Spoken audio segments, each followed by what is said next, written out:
नमस्कार. आपण आहोत विश्व मराठी संमेलनात. इथे भरपूर खूप छान छान असे उपक्रम आपल्याला पाहायला मिळाले. आपण आहोत आता इथे भरलेल्या दालनांमध्ये आणि एक खास गंमत म्हणजे या दालनांमध्ये एक स्पर्धा राबवली गेली होती आणि त्यातील व्यवसाय शिक्षण आणि प्रशिक्षण संचालनालय यांना तिसरं म्हणजे तृतीय पारितोषिक मिळालेलं आहे. आपण त्यांच्याशीच गप्पा मारूया. नमस्कार मॅम. आपलं मराठी मूडमध्ये स्वागत. कसा आहे आपला मूड? मॅम, माझा मूड खूप सुंदर आहे आणि आम्हाला पारितोषिक डिक्लेअर झालं तेव्हापासून तर आम्ही खूपच आनंदात आहोत सर्व. आम्ही आमची JRD टाटा औद्योगिक प्रशिक्षण संस्था उच्चस्तर त्याचे प्रतिनिधित्व या ठिकाणी करतो आहे आणि आम्ही 3 दिवसापासून इथे कंटिन्युअसली आमचा इथे स्टॉल आम्ही ठेवलेला आहे आणि आम्हाला ग्राहकांचा अगदी सुंदर प्रतिसाद मिळाला आहे आणि कदाचित त्या प्रतिसादामुळेच आम्हाला जे एक्झामिन करण्यासाठी जे परीक्षक आलेले होते तर त्यांनी मे बी हे पारितोषिक त्यामुळेच आम्हाला मिळालेलं आहे, कारण ग्राहकांचा आमचा फीडबॅक खूप सुंदर दिलेला आहे. सगळ्यांनी आम्हाला विश्व मराठी साहित्य संमेलनाने या ठिकाणी संधी दिली आहे, तर त्यासाठी आम्ही त्यांचे खूप आभारी आहोत. मॅम, मला विचारायला आवडेल, एवढं भव्य दिव्य असं हे दालन आहे, हे विश्व मराठी संमेलन आहे आणि त्यात आपण तृतीय क्रमांक मिळवलेला आहे. मॅम, आपल्या उपक्रमाबद्दल मला थोडक्यात माहिती मिळेल का? नक्कीच.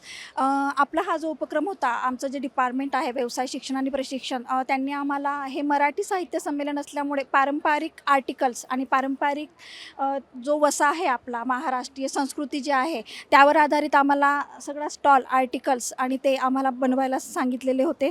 तर त्यानुसार आम्ही आता ऑकेजनली म्हणजे गुढीपाडवा आता काही दिवसांवरच येऊन ठेपलेला आहे, तर त्यानुसार आम्ही त्या ऑकेजननुसार सुद्धा आम्ही बनवलेले आहेत आर्टिकल्स आणि आमचे डिपार्टमेंटल एक्झिबिशनसुद्धा होतात. तर त्या एक्झिबिशनसाठी सुद्धा आम्ही बरेच आर्टिकल्स या ठिकाणी विद्यार्थ्यांना शिकवतो आमच्या संस्थेतर्फे आणि ते आर्टिकल्स आम्ही ह्या विद्यार्थ्यांना एक संधी प्राप्त करून देत असतो. व्यवसाय ते कसे उभारतील यापुढे आणि त्याचं ते मार्केटिंग कसं करतील, तर ही पण एक संधी आम्हाला खूप सुंदर मिळाली आणि आमचा हा अनुभव खूप अविस्मरणीय होता.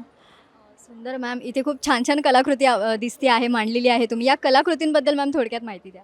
नक्कीच. ह्या सगळ्या कलाकृती ज्या आहेत त्या आपल्या पारंपरिक कलाकृती आहे सर्व आणि आपण जे धार्मिक विधी असतात किंवा आपले जे महाराष्ट्रामध्ये वेगवेगळे सण आहेत, अगदी संस्कृती आणि सगळं जाती धर्माचे जे लोक राहतात आणि इको फ्रेंडली प्रोडक्ट आहेत आमचे सगळे हे, की जे रिसायकलमधून पण आपण छान बनवू शकतो. त्याच्यासाठी खूप इन्व्हेस्टमेंट करण्याची गरज नाही आहेत. आपल्या ज्या महिला आहेत सर्व किंवा आपल्या विद्यार्थिनी आहे किंवा आर्थिकदृष्ट्या दुर्बल घटक जे आहेत, आर्थिकदृष्ट्या दुर्बल घटक जे आहेत सर्व, तर त्यांच्यासाठी ही व्यवसायाची संधी खूप सुंदर उपलब्ध झालेली या ठिकाणी ह्या स्टॉलच्या रूपाने आणि ती संधी आम्हाला प्राप्त झालेली असल्यामुळे आम्हाला त्याचा खूप आनंद आहे आणि त्यात आम्हाला हे तिसरं पारितोषिक मिळालेलं आहे त्याचा तर त्यापेक्षाही जास्त आनंद आहे.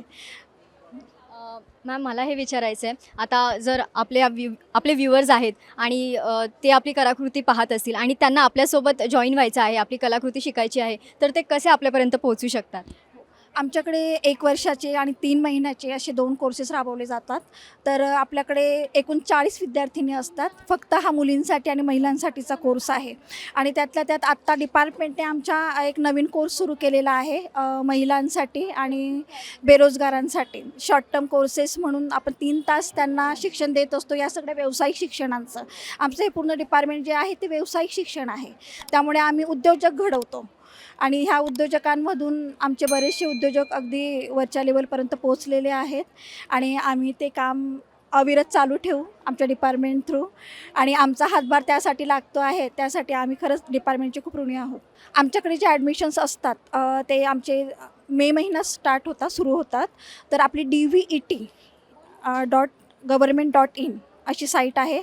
तर त्याद्वारे ते ऑनलाईन आपला ॲडमिशन फॉर्म भरू शकतात आणि ते स्वतः संस्थेमध्ये जाऊनसुद्धा चौकशी करून त्या ठिकाणी ॲडमिशन फॉर्म भरू शकतात. संस्थेमध्ये सुद्धा ॲडमिशन फॉर्म भरून दिले जातात.